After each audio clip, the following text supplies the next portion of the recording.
What's good mga boss? This is your boy Daddy Hoops and welcome sa ating panibagong video.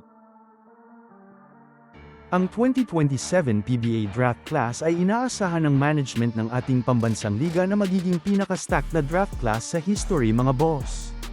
On paper ay wala talagang tapon sa bawat posisyon kung ang mga babanggitin nating mga players ay tutuloy sa pagpasok sa draft class na ito.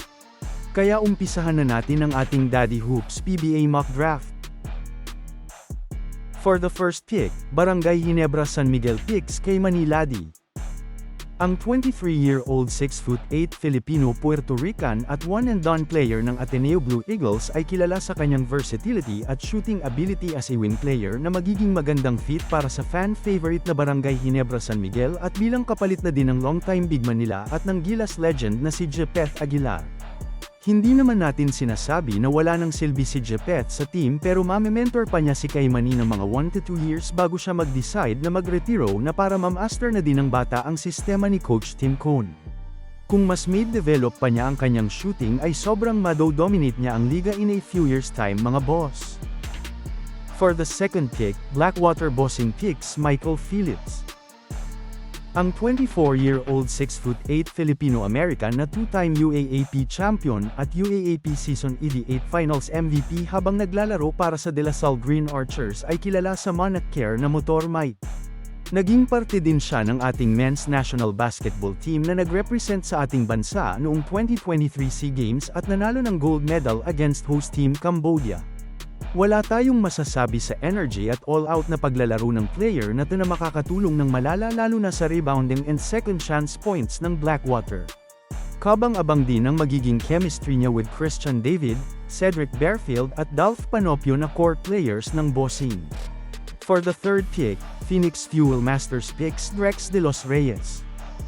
Sa edad na 21 years old ay siya ang pinakabatang sasali sa 2027 draft class mga boss.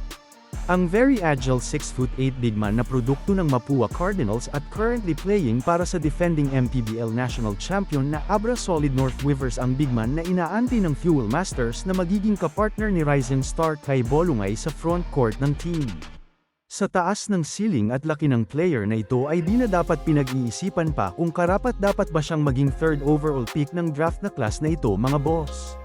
For the fourth pick, Titan Ultra Giant Risers picks 30 Ravenna. Ang turning 30 years old 6'2" combo guard ay ang nagsimula lang naman ng lahat para mabigyang daan ang mga Filipino basketball stars upang makapasok sa mundo ng mga basketball leagues across Asia at nagkaroon ng opportunity para kumita ng mas mataas at makapaglaro sa mas competitive na liga mga boss. This is the best time para kay 30 na pumasok na sa PBA mga boss at ang kanyang athleticism, pagiging menace defensively at international experience playing overseas at para sa Gilas lalo na nitong nakaraang SEA Games kung saan sila nanalo ng gold medal against host team Thailand ay ilan lang sa madaming maiaambag niya para sa team ni Coach Renzi Bahar mga boss.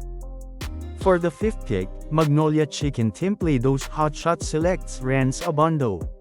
Isa si Renz sa mga inaabangan ng lahat ng mga Pilipino all over the world sa mga laro ng team na pinaglalaroan niya might be sa Gilas or sa Korean Basketball League dahil very exciting ang skills ng 6'2" 20-year-old na player na ito mga boss.